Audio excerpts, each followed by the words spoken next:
Olá, buenas tardes, muy buenas tardes. Quase boa noite, né? Quase buenas noches. Bueníssimas tardes a todos, a todas. Sejam muito bem-vindos, sejam muito bem-vindas. Eu sou o professor Liste, essa é uma aula de língua estrangeira espanhol. Hoje, dia 8 de novembro, a gente está aí às vésperas, né, da primeira prova do Enem, né, que vai ser feita agora aqui no domingo, né, domingo 13. Cumprimento o pessoal do YouTube, não sei se tá aí ainda a Érica, vejo aqui a Érica que interagiu com o Flávio, Campo Largo, Pajeú, Pimenteiras, pronto, por enquanto esses polos aqui, pessoal que assiste a aula através do IPTV, cumprimento também os colegas e as colegas professoras que estão aí com vocês, acompanhando vocês aí durante as aulas, enfim, né? Beleza.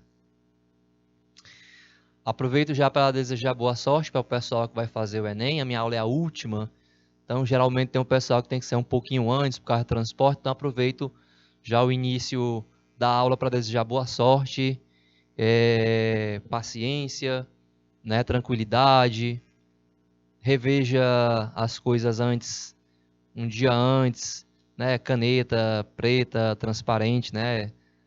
Pode levar água, pode levar um lanchinho, né?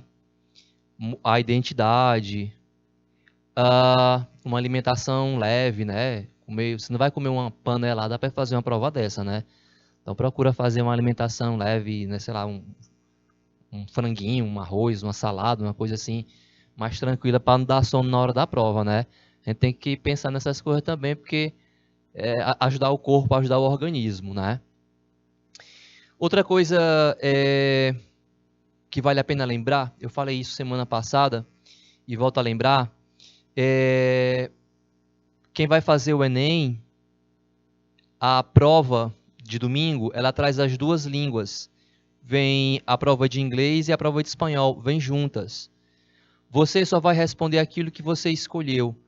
Então, se você, na hora da inscrição, fez a opção por espanhol, responda somente a prova de espanhol, porque não tem espaço para as duas provas. Você não tem que responder as duas provas. A gente estuda as duas línguas na escola, mas ali a gente faz uma opção de língua estrangeira. Então, você só vai responder aquilo que você escolheu. Particularmente uma dica, e aí vai de acordo com cada um, mas particularmente eu, quando vou fazer uma prova, eu começo pelo que é mais fácil para mim, aquilo que eu conheço mais, né? Sei lá, um concurso para professor, eu começo pela parte de espanhol, né? Aí deixo por último legislação, português, legislação, né? Porque você está iniciando ali a prova, descansado, ainda com a mente arejada, né? Então, aquilo que vai dar mais trabalho, ou que de repente não tem um grande conhecimento, deixo ali para depois, né? Mas é uma coisa particular, é uma estratégia que algumas pessoas fazem, usam, né? E, óbvio, aquilo que você já sabe, responde ali a questão e sei, tenho certeza, porque não dá muito tempo de voltar e revisar, né? Já vai logo ali marcando no gabarito, porque são muitas questões, né?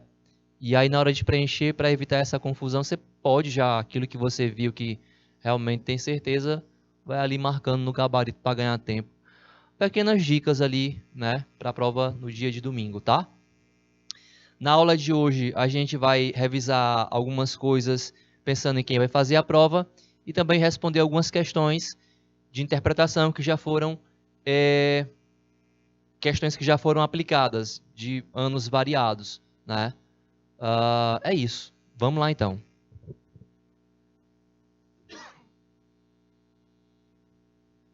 Aqui está apontado como conjunções, porque a gente vai... tá aqui o material de hoje. A gente vai falar um pouco sobre conjunção, sobre outros conectores, sobre advérbios, né? Coisas que se usa para estruturar, para conectar, para ligar ali dentro do texto, tá? São palavras que a gente já viu. Aqui não tem nada de novo, nada aqui, né, é novo. São, como eu disse, palavras, conectores, advérbios, né, que a gente já conhece do dia a dia, das práticas. Esse ano a gente trabalhou muito interpretação de texto, né? Então, serve muito como lembrete, tá? Por exemplo, o que está de vermelho é espanhol. Então, a palavra que está de vermelho é espanhol. Na frente a gente tem a tradução ou um exemplo. A gente começa por todavia e a um. Todavia é uma falsa cognata porque não tem o mesmo significado do português. Essas duas palavras, todavia e a um, as duas são acentuadas, né? No caso de a um é um acento diferenciador, elas têm como significado ainda, né? Então é um advérbio de tempo. Veja o exemplo. Todavia não sabemos a verdade. Ou seja, ainda não sabemos a verdade. Poderia perfeitamente ser substituído por a um. A um não sabemos a verdade. Na continuação, eu tenho a menudo e frequentemente, que são equivalentes, né? Essa locução a menudo quer dizer com frequência, frequentemente. Então, mi madre e eu nos vemos a menudo. Minha mãe e eu nos vemos com frequência, frequentemente. A um sem acento, você viu que apareceu a primeira vez aqui com acento. O acento é diferenciador. Para diferenciar do A1 sem acento, que significa incluso, ou seja, inclusive, né? Veja o exemplo. A1 el perro estava feliz, ou seja, inclusive o cachorro, perro quer dizer cachorro, estava feliz. Sin embargo corresponde ao porém, né? No entanto, do português. Veja o exemplo. La tarea es difícil. Sin embargo, necessária. A tarefa é difícil, né? A tarefa é difícil, porém necessária.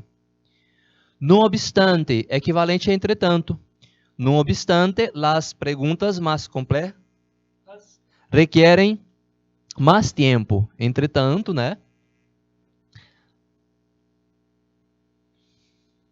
Mas com acento, o mas com acento corresponde ao advérbio mais do português. Em espanhol, essa palavra, mas, ela quase sempre, né? Para não dizer sempre, tá? Mas quase sempre vai aparecer como advérbio, tá? Esse acento é um acento diferenciador, acento em monossílabo é diferenciador, porque tem o mas sem acento que é conjunção, de pouco uso, mas ele existe. Então, o mas é equivalente ao mais do português. Aqui eu disse, necessito mais tempo para terminar o trabalho, ou seja, mais tempo. Tem uma conjunção pero, que é equivalente ao mas. Existe em espanhol também essa conjunção, mas, repito, de uso pouco, praticamente quase não se usa, mas ela existe. Pode aparecer, de repente, em texto literário, né? Mas o que sim vai prevalecer é como advérbio. É muitas vezes comum você até pegar texto escrito em espanhol, de fora de um jornal, de alguém que fala espanhol, e a pessoa esquecer de acentuar. Tamanha é o uso que se dá, ou tamanho é o uso que se dá somente como advérbio, né? O que se usa assim é o pero, né? Fuimos, pero não havia nadie. Fomos, mas não havia ninguém. Essa palavra nadie é um indefinido, significa ninguém, é a próxima palavra que aparece aqui. Nadie, a tradução. Tem gente que confunde achando que nadie é nada, ou achando que é nome de gente. A gente sabe que não é, né? Então, nadie significa ninguém. Meu exemplo, nadie supo decir a verdade. Nadie supo decir a verdade significa ninguém soube dizer a verdade. Aunque é equivalente a embora, né? Ainda que, embora, é concessão, né? Aunque llueva, me voy a la fiesta, né? que ele quer dizer? Embora chova, ainda que chova. Repare que vai acompanhado de um verbo no subjuntivo, porque está falando de uma probabilidade, de uma hipótese. Ainda que chova, eu vou à festa, né? Ou seja, ele está falando de que há um impedimento para uma ação, mas essa ação vai ocorrer. O impedimento seria a chuva, né? Mas vai. Aunque llueva, me voy a la fiesta, tá? Temprano. Temprano é um advérbio, né? Significa cedo, é como se fala cedo em espanhol. Salimos temprano mañana. Sairemos cedo amanhã. Rato é uma falsa cognata, vocês viram aqui na primeira vez. Significa momento, instante, é tempo, né? É relação a tempo, um espaço curto de tempo. Te chamo em um rato, eu te telefono num instante, né? Em um rato. Hace rato, faz tempo, né? Sino é equivalente ao senão do português. Quien, sino ella, poderia haver elegido aquele color de parede. Essa conjunção, geralmente, ela aparece depois de uma frase negativa. E ela descarta totalmente o anterior, né? Aqui não aparece propriamente essa frase negativa, mas se supõe, ó, quem, senão ela, ou seja, nenhuma outra pessoa, a não ser ela, né? Quem, senão ella, poderia haver elegido aquele color, poderia ter escolhido aquela cor de parede. Essa conjunção sino junto de também vai ter valor de adição. Veja só esse exemplo. No solo es inteligente, sino também muy listo. Ou seja, além de inteligente, né? Não solo es inteligente, além de inteligente, é também muito esperto, muito probo. Essa palavra listo, listo em espanhol, listo quer dizer pronto, né? Pronto, preparado, uma tradução boa, né? Além de inteligente, é preparado, né? E também a palavra que a gente fala para preparado em espanhol, estar pronto, estar preparado. Estou me arrumando para sair, estou listo, estou preparado, estou pronto, né? Mas aqui o listo entra como um adjetivo. A pessoa, além de inteligente, é preparada. Preparada em que sentido?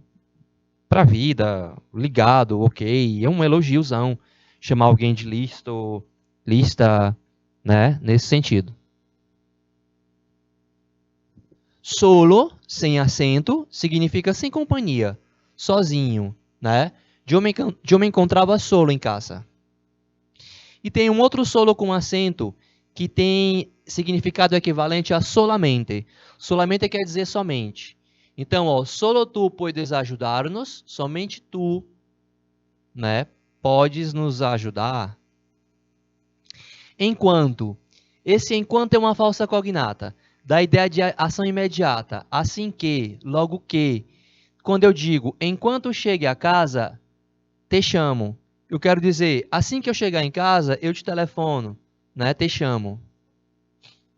Mientras. Mientras é como a gente fala enquanto em espanhol, né? Da ideia de ação simultânea, né? Concomitante. Então, me gusta escuchar música mientras estudio. Ações que acontecem ao mesmo tempo, né? Escuchar música mientras estudia. Largo. Vamos lembrar que em espanhol largo é uma falsa cognata, porque largo em espanhol significa longo, comprido, extenso.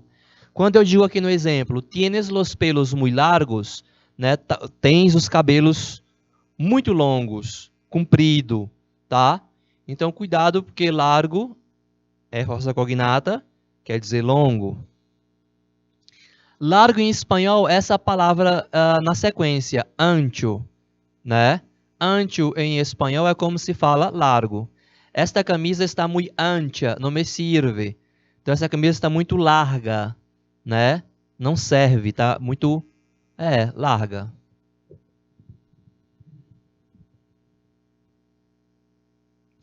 Molestar. Bom, molestar a gente já viu aqui algumas outras vezes. Molestar, molestou, molesto, molestando.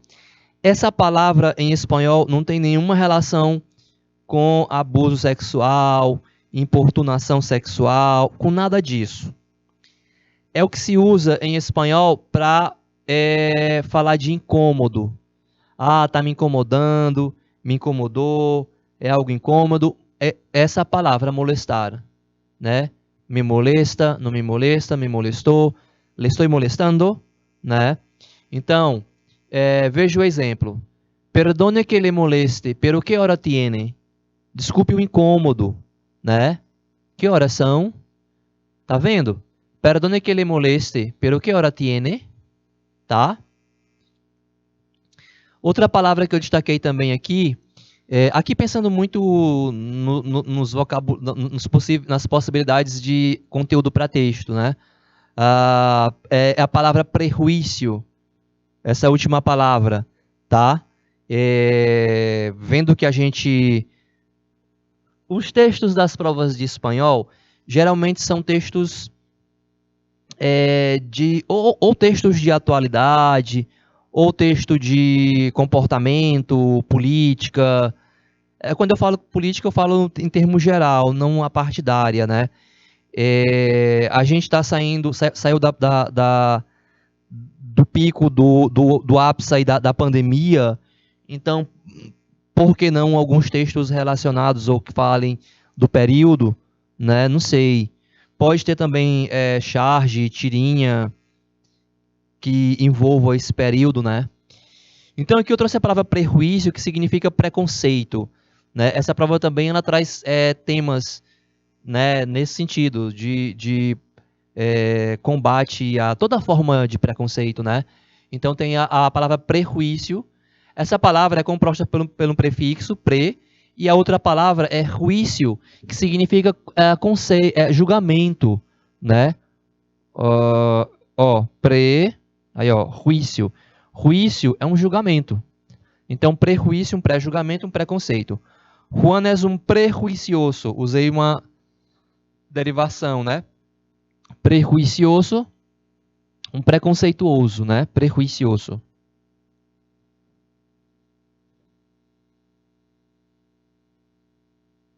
Bom, e aí a gente... Pronto, boa tarde, Marcos Nunes. Ó, o Marcos Nunes mandando o pessoal da escola Santo Antônio em Flores. Pronto, tá registrado aqui. Pessoal de Santo Antônio em Flores do Piauí. Satisfação, pessoal. Vamos para as interpretações de texto, tá? Todos os textos de hoje já foram aplicados no Enem.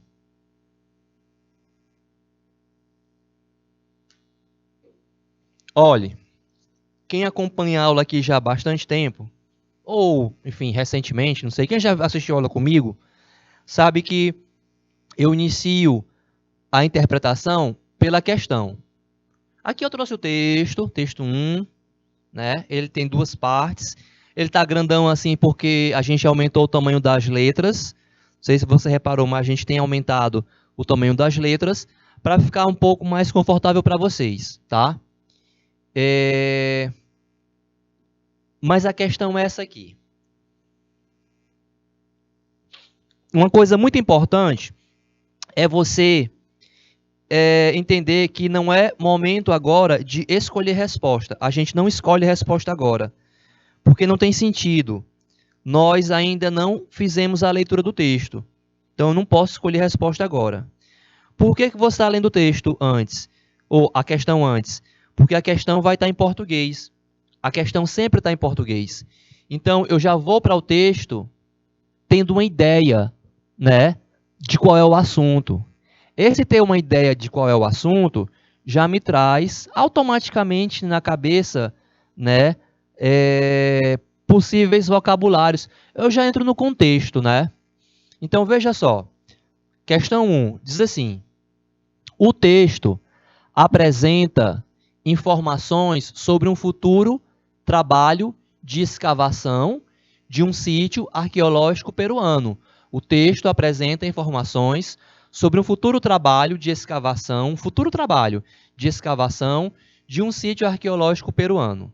Sua leitura permite inferir, né, que... Aí, ó, veja só como faz a diferença. A letra A diz assim: a pirâmide Huaca de la Luna foi construída durante o período colonial peruano. Período colonial do colonizador, né? Dos espanhóis, no caso do Peru, né? Aqui na América do Sul, né? Os espanhóis descobriram a América. Por isso que, né, a maioria dos países na América falam espanhol, né? A pirâmide Huaca de la Luna foi construída durante o período colonial peruano. B. O sítio arqueológico contém um altar semicircular bastante deteriorado. C. A pirâmide Huaca de la Luna. Então, ó, quando eu for para esse texto, eu sei que essa palavra Huaca de la Luna é para se referir a uma pirâmide, né? A pirâmide Huaca de la Luna foi construída com cerâmica. D. O sítio arqueológico possui um pátio que foi palco de rituais. Letra E. O sítio arqueológico mantém escombros deixados pela civilização Moche, né? Pela civilização Moche. Vocês sabem que aqui alguns povos na América do Sul, na América, né, construíram pirâmides. Não são iguais às pirâmides do Egito, né? Mas também construíram pirâmides com outros propósitos, né? Era para rituais, para observar os astros, não era para enterrar ninguém, mas se construiu. Eu acho que isso é um assunto que não é muito estranho para a gente. Então a gente já vai para o texto sabendo que ele vai falar de sítio arqueológico, sabendo que ele vai falar de pirâmides, talvez sobre rituais, porque aparecem essas palavras ali onde eu li, né? Então vamos para a leitura. Vou fazer a primeira leitura em espanhol, e depois a gente traduz para o português, tá? Acompanhe comigo a leitura em espanhol e veja se com a leitura, a primeira leitura, você já consegue, né, vislumbrar uma resposta. Escavarán plaza cerimonial del frontis norte de Huaca de la Luna. Tras limpiar los escombros del saqueo colonial y de las excavaciones de los últimos años em Huaca de la Luna, a gente sabe que a Huaca de la Luna é a pirâmide, né?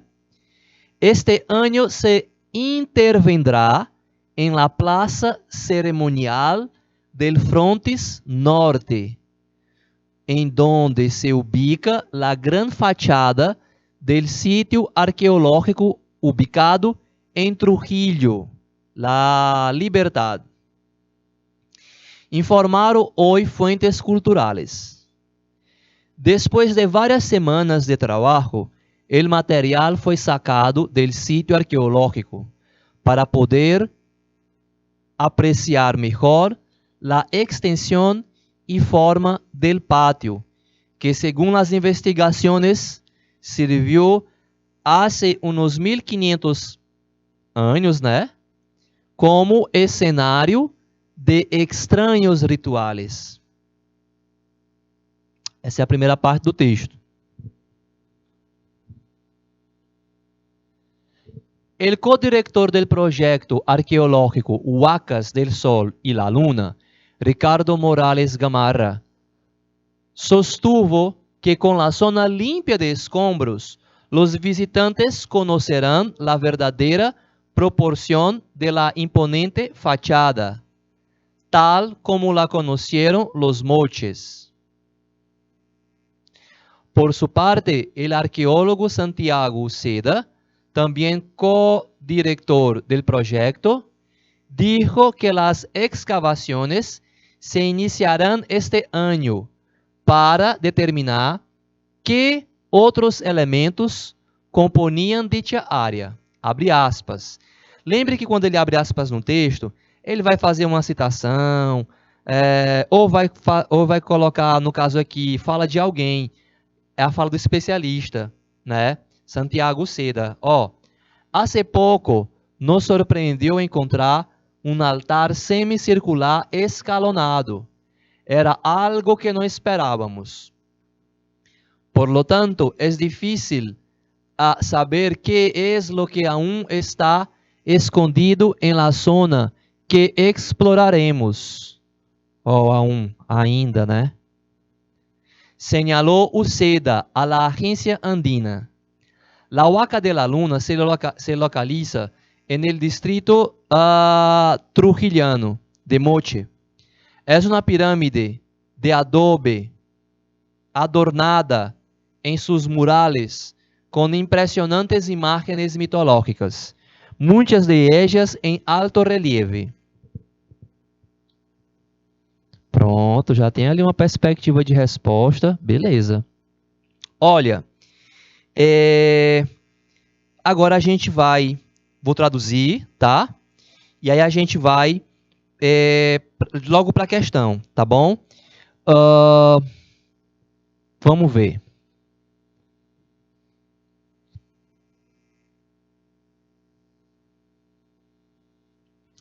Escavarão a praça de cerimônias do fronte, ou seja, da parte frontal norte da Huaca de la Luna. Então, escavarão a praça de cerimônias frontal norte da Huaca de la Luna. Eu não vou traduzir Huaca de la Luna porque é o nome da pirâmide, enfim. Luna quer dizer lua, né? Huaca de la Luna. Né? Tem uma da lua, tem uma do sol. Após limpar os escombros do saque, né, colonial, após limpar os escombros do saque, né, colonial, ou seja, dos colonizadores, dos espanhóis, né, e das escavações dos últimos anos na Huaca de la Luna, este ano se interverá na praça de cerimônia frontal norte, aonde se localiza, esse ubica é do verbo ubicar.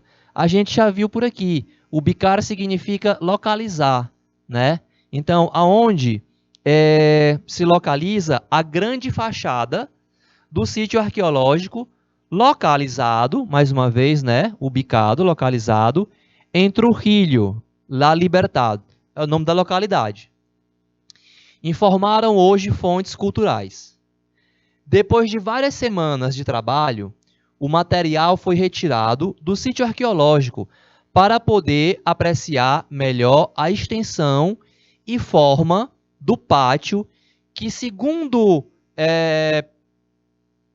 pesquisas, investigações, serviu há uns 1.500 anos, né, como palco de estranhos rituais. Aqui aparece uma força cognata, essa aqui, esse cenário, que significa palco, tá? Palco. Força cognata. O co-diretor do projeto arqueológico Huaca do Sol e da Lua, Ricardo Moraes Gamarra, defendeu que com a zona limpa de escombros, os visitantes conhecerão a verdadeira proporção da imponente fachada, tal e como conheceram os moches. De sua parte, o arqueólogo Santiago Seda, também co-diretor do projeto, disse que as escavações se iniciarão este ano para determinar quais outros elementos compunham tal área. Abre aspas. Há pouco nos surpreendeu encontrar um altar semicircular, escalonado. Era algo que não esperávamos. Portanto, é difícil saber o que ainda está escondido na zona que exploraremos. Destacou o Seda, né, o arqueólogo, né, Santiago Seda. Em espanhol é muito comum você falar o nome da pessoa completo e depois repetir só o sobrenome, tá? A agência andina. A Huaca de la Luna se localiza no distrito trujillano de Moche. É uma pirâmide de adobe. Em português, a gente também chama de adobe. Vocês devem saber o que é, né? Já ouviram falar? Adobe? É um tijolo que não foi assado, né? Ele não foi para altas temperaturas. É um tijolo de barro, né? Um tijolão grande de barro. É uma pirâmide de adobe, portanto, enfeitada, adornada, enfeitada, em seus murais, com impressionantes imagens mitológicas, muitas delas em alto relevo.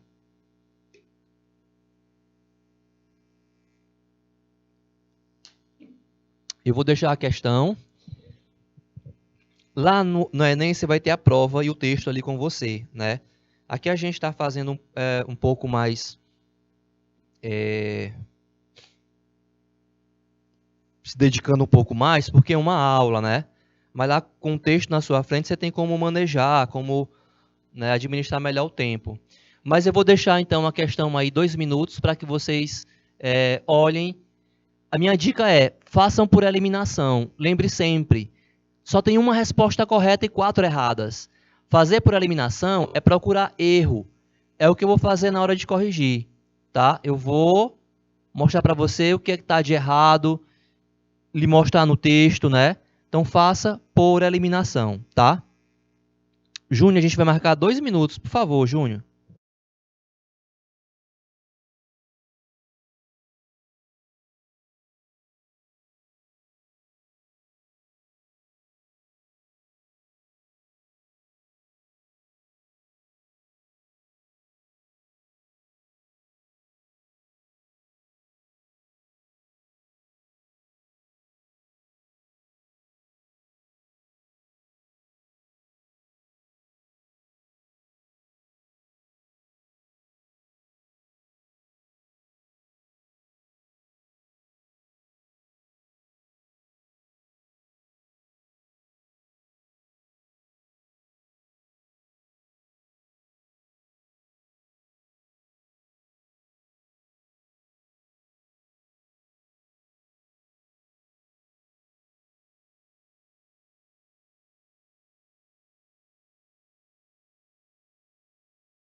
O Marcos Nunes mandou a resposta no chat do YouTube.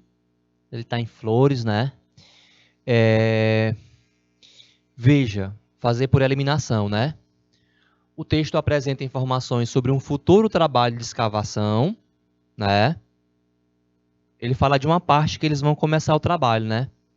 De um sítio arqueológico peruano. Sua leitura permite inferir que: letra A. A pirâmide Huaca de la Luna foi construída durante o período colonial, né? Veja, quando ele fala período colonial, ele está querendo se referir aos espanhóis. Quem descobriu a América, foi o Cristóvão Colombo, sim, mas eram os espanhóis, as embarcações eram espanholas, né? Então, o texto não traz essa informação, né, de que foi durante o período colonial, e quando aparece a palavra colonial nesse texto, quando aparece, veja que ele pegou uma palavra que aparece no texto, né? Mas aparece no começo, ó, após limpar os escombros, após limpar os escombros do saque colonial, del saqueio de saquear, roubar, saquear, né? Então, quando aparece colonial no texto, é dizendo que após retirar os escombros que os colonizadores deixaram, os espanhóis. Ele fala um pouco mais na frente, nesse mesmo parágrafo, que serviu essa pirâmide, o pátio da pirâmide serviu para rituais há 1.500 anos. Há 1.500 anos, né? Então, a pirâmide foi construída muito, mas muito antes do espanhol chegar aqui na América. Então, foi construída no período colonial, é o que está de errado aqui. Mas veja como é que quem elabora a questão faz. Ele traz algo que tem no texto, período colonial, para saber se você realmente entendeu o que é que, quando aparece colonial, o que é que estava querendo dizer. O sítio arqueológico contém um altar semicircular. Até aqui é verdade, né? Contém um altar semicircular. Aí ele diz, bastante deteriorado. Aí ele muda o que tem no texto. Esse bastante deteriorado, o texto não diz, né? Deixa eu ver. É aqui na primeira parte? Na segunda, né?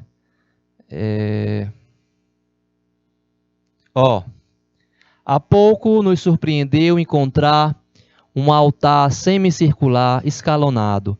Era algo que não esperávamos. Portanto, é difícil saber o que ainda está escondido na zona. Ele não fala que estava deteriorado. Ele não fala que estava deteriorado. O que fala é ali, né? Quem elaborou a questão acrescentou o bastante deteriorado, né? Mas ele traz, o sítio arqueológico contém um altar semicircular. Até aí é ok, é verdadeiro. Mas quando ele fala bastante deteriorado, aí é o que eu uso para eliminar a letra B. Fazer por eliminação é isso aqui. Quem elabora a questão vai colocar alguma coisa na afirmação para que eu possa eliminar. Se não tiver, é resposta. Letra C. A pirâmide Huaca de la Luna foi construída com cerâmica. O que é que está errado? Construída com cerâmica. O texto fala... Desculpa, peraí. Que ela foi construída... Cadê? No finalzinho. É uma pirâmide construída de adobe, enfeitada. Adobe não é cerâmica. Para virar cerâmica o barro, você tem que botar para queimar a mais de 1.000 graus, né? 1.200 graus. É um negócio assim. Não é uma pirâmide de cerâmica, é uma pirâmide de adobe. Tá vendo? Adobe é uma coisa, cerâmica é outra.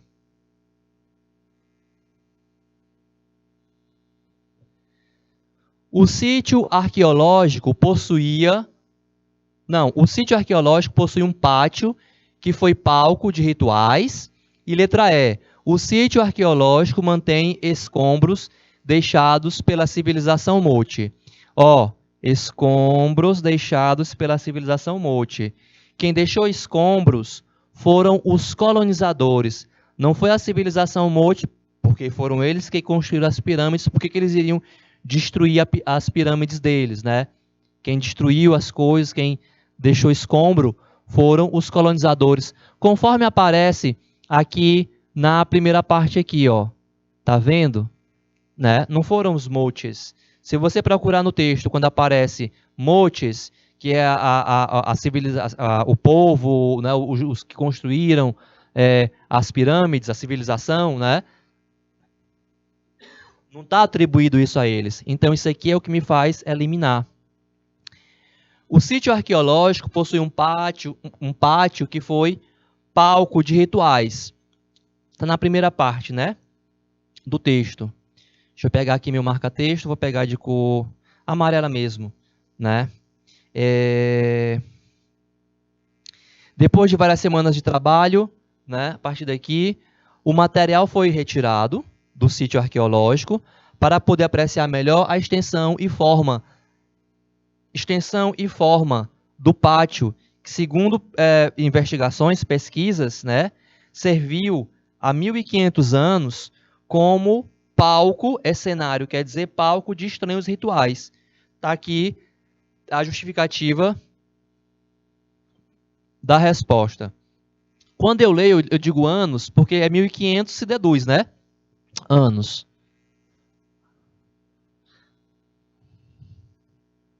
Letra D. Letra D. A primeira questão, letra D. Eu fiz essa questão mostrando para você, né, que o caminho é fazer por eliminação. Você viu que ler a questão antes de ir para o texto ajuda? A gente já foi para o texto sabendo que a gente ia ler um texto em espanhol que falava sobre pirâmide, a civilização Moche, né, sobre o colonizador, tal. Então, você já ia tendo uma ideia. É diferente você pegar o texto, primeiramente, com várias palavras ali, né, Huaca de la Luna, Moche, você, o que é o Huaca de la Luna, gente? Você lendo a questão antes, você já vai sabendo que o Huaca de la Luna é uma pirâmide, porque a questão fala, letra A, ó, a pirâmide de Huaca de la Luna, letra C, a pirâmide Huaca de la Luna. Você entende como é diferente? Então a proposta é essa, lê a questão antes, lê o enunciado, lê a questão antes, aí você vai para o texto e arrasa. Esse é o texto 2, é uma tirinha, né? Muito bem, Marcos Nunes, perfeito, né? Quando você mandou aqui eu já, enfim, né? Mas exatamente, parabéns, muito bom. Essa questão, ela é muito parecida com a que segue ela. Ó, desmatupizar el turismo, né? Mas vamos primeiro para a questão 2. Peraí. É uma tirinha, tá? Do Quino, né? O Quino, o autor da Mafalda. Antes de ler a tirinha, a gente vai ler a questão. Essa questão é parecida com a questão 3, que é a que segue, né? Em que sentido? De que ela propõe você entender o significado de uma palavra nova, de um neologismo. Entende? O que é um neologismo? É uma palavra nova. A pessoa criou a palavra nova para significar o quê? Quer dizer o quê com essa palavra nova? Né? Então, o texto vai me permitir entender isso. Essa questão, ela não é uma questão das mais difíceis, mas também não é muito fácil. Agora, para mim, é muito a questão do entendimento da leitura da tirinha. Ó, questão 2. A personagem Susanita, que é aquela coleguinha da Mafalda, no último quadro, inventa o vocábulo mujerês. Ou seja, a palavra mujerês ela inventou, utilizando-se de um recurso de formação de palavra existente na língua espanhola. Essa segunda frase ela é muito para a questão ficar chique. Utilizando-se de um recurso de formação de palavra existente na língua. Eu não vou ter que entender de formação, de palavra, de recurso para responder a questão. Não vou. Aqui é para poder a questão ficar chique. Na concepção da personagem, o sentido do vocábulo mujerês remete a. Então, eu tenho que entender o que é que ela quis dizer com mujerês. O que é mujerês? Vou ler rapidamente as alternativas, tá? Letra A. Falta de feminilidade das mulheres que não se dedicam à tarefa doméstica. Para ela é isso? A Susanita, ela criou a palavra mujerês para designar isso? Falta de feminilidade das mulheres. B. Valorização das mulheres que realizam todas as tarefas domésticas. C. Inferioridade das mulheres que praticam as tarefas domésticas. D. Relevância social das mulheres que possuem empregadas para realizar as tarefas domésticas. E letra E. Independência das mulheres que não se prendem apenas às tarefas domésticas. Vamos entender o que é que significa mujeres a partir da fala da Susanita.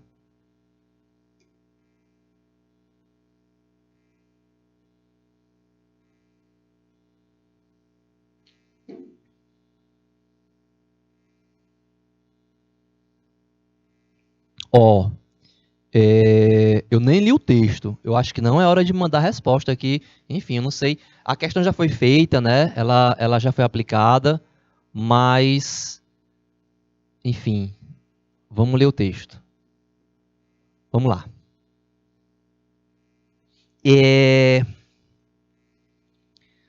Ela diz assim: me revientan los tipos que piensan que la mujer es inferior.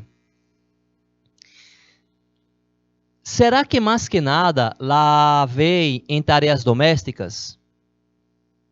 Y bueno, es para eso que es que para eso estamos las mujeres.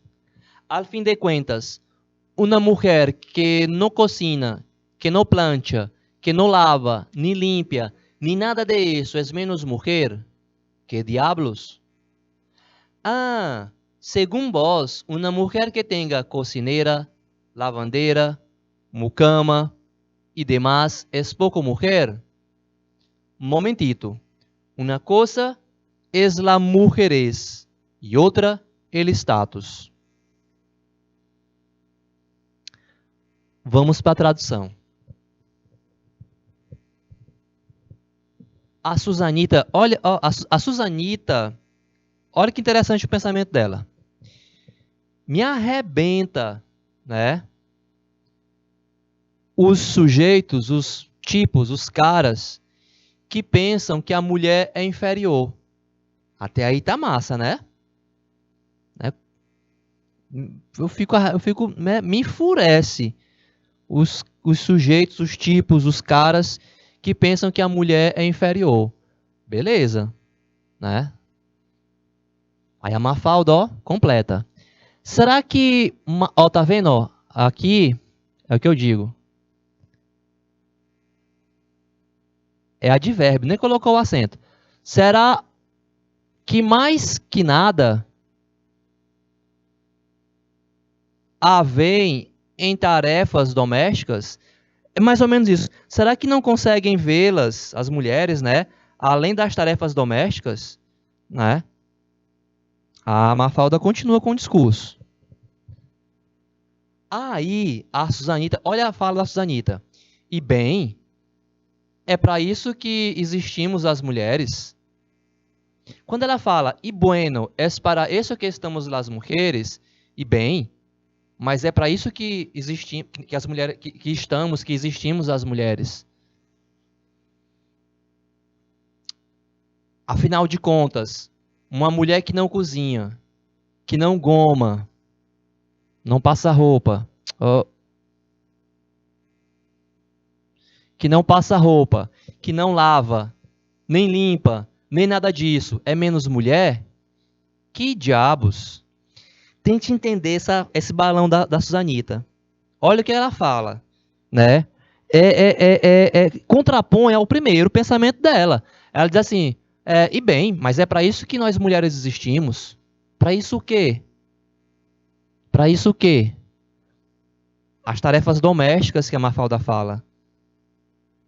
E diz, afinal, uma mulher que não cozinha, que não passa roupa, que não lava, que não limpa, nem nada disso, é menos mulher? Mas que diabos? Na cabeça dela, mulher, né? Tem que saber fazer isso, né? As mulheres existem para isso. Mas as que não sabem não são menos mulher, né? Aí a Mafalda, segundo você, né? Uma mulher que tenha cozinheira, lavadeira, mucama, empregada e muito mais, é pouco mulher? Aí ela corrige a Mafalda. Um momentinho. Uma coisa é la mujeres e outra o status. Então, na fala dela, uma coisa é a mujeres e a outra é o status. Tem uma diferença. Tem dois modelos de mulher, né? Se pergunte. Vamos começar pelo último. Quando ela fala status, né? E status. Beleza. O que seria o status? O status é essa mulher que tem quem faça. Né? O status é essa mulher que tem quem faça. E o que seria mujeres? Porque aqui ela traz dois tipos de mulher. Né? Aqui tem quem faça por ela, e aí ela, isso aí é status, né? Poder pagar cozinheira, lavadeira, mucama, né? E o que é que resta do outro modelo de mulher, né? Que ela chamou de mujeres.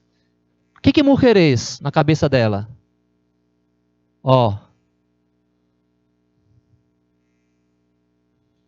Né? Veja que é uma questão que debate a igualdade, né, entre homem e mulher, o papel da mulher na sociedade, tal, só que de uma forma diferente. O Quino traz uma forma diferente aqui. Porque é uma menina, uma mulher, enfim, com uma concepção preconceituosa, né? A mulher tem que lavar, tem que cozinhar, bababá, bababá, um papel que a mulher, enfim, né? Já não lhe cabe mais, né? A se resumir a somente isso. Então, a personagem Susanita, no último quadro, inventa o vocábulo mujeres, utilizando-se de um recurso de formação de palavra existente na língua espanhola. Na concepção da personagem, o sentido do vocábulo mujeres remete a... Eu vou começar pela letra E, que eu estou corrigindo, tá? E vou começar por aqui porque não é a letra E. Independência das mulheres que não se prendem às tarefas domésticas, né? Mujeres para ela não é o contrário, né? É o contrário. As que não se prendem, né? Ela chama de status.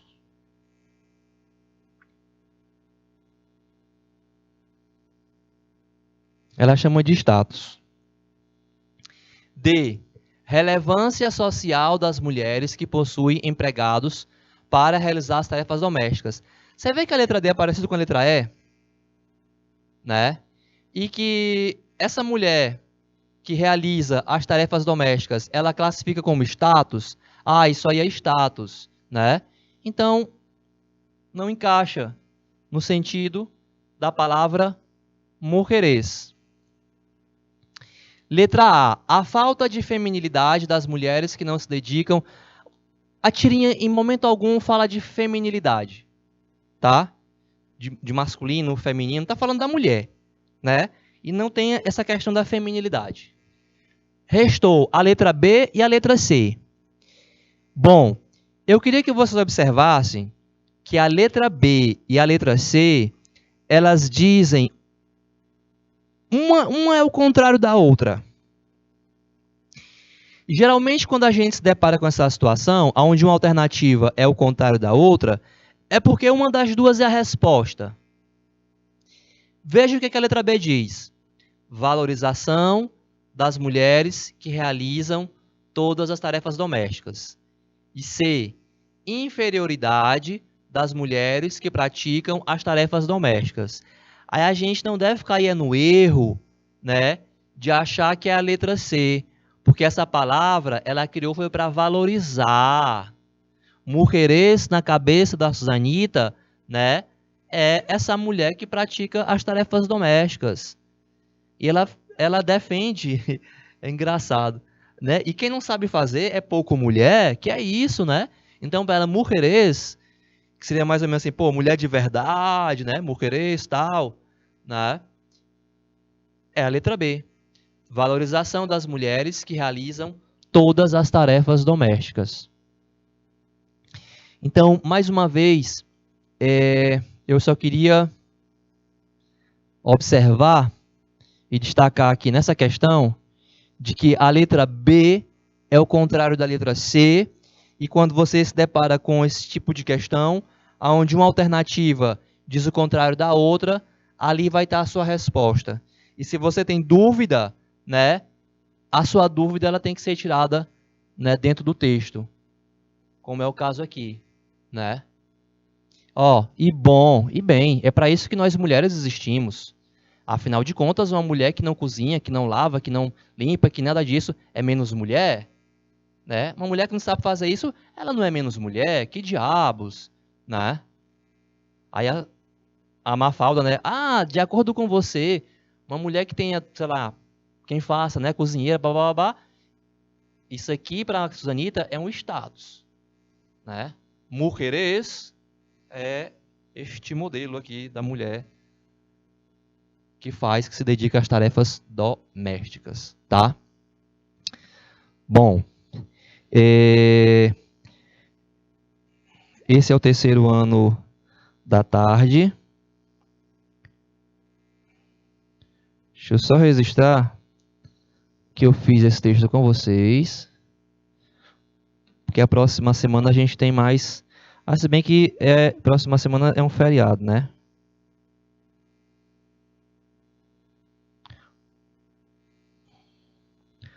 Ok, pessoal. Então a gente vai ficando por aqui, né? Desejo boa prova para quem vai fazer, né, o Enem no domingo. Tranquilidade, vai ocorrer tudo bem, vai dar tudo certo. E a gente se encontra na próxima aula. Muchísimas gracias, que tenham muy buenas noches. Nos vemos. Suerte.